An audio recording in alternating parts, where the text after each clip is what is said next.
Latest on the war in Ukraine, Russia's war now 1 month in. President Joe Biden's high-stakes meetings in Brussels starts today, and that is preparing to announce new sanctions on Russian lawmakers.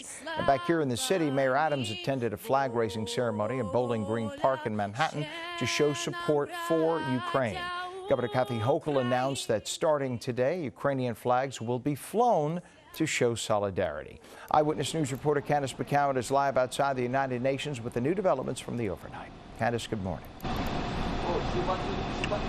Yeah, King, good morning to you. World leaders were up with us early this morning. President Biden just a few moments ago avoiding questions about how he would handle it if Russia were to use chemical weapons in an attack on Ukraine. Now, in the past hour, we've seen the president arriving. We have video at NATO headquarters in Brussels. He was meeting with the NATO General Secretary. And as he heads into meeting with world leaders this morning, they are working on ways to stop Russian aggression. President Biden's high-stakes trip in Brussels is now underway, starting today at NATO headquarters for an emergency summit before meeting with the G7. The president and world leaders are expected to announce a new package of crippling economic sanctions on Russia and will also crack down on any other countries helping them get around those sanctions. It comes as Russia's invasion of Ukraine crosses the 1-month mark. Ukrainian President Volodymyr Zelensky saying this isn't just about his country. This is only the beginning. Russia is trying to defeat the freedom of all people in Europe, of all the people in the world. It tries to show that only crude and cruel force matters. Drone video released by a right-wing paramilitary group incorporated into the Ukraine National Guard shows the devastation in the port city of Mariupol.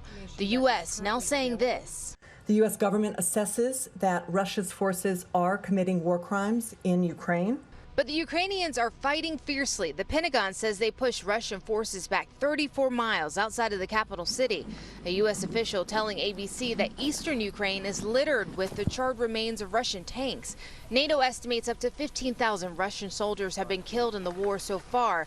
The fear now that Russian President Vladimir Putin may grow desperate and resort to using chemical weapons. This morning, ABC News confirming the White House has quietly assembled a so-called Tiger Team, a group of national security officers tasked with drawing up plans for how the U.S. should respond if Vladimir Putin orders a chemical or biological attack. Yeah, and here at home, we know that Cardinal Dolan, along with other Catholic leaders, are going to meet today and speak on how they are going to continue to assist the more than 3.6 million refugees that have been displaced by this crisis. Live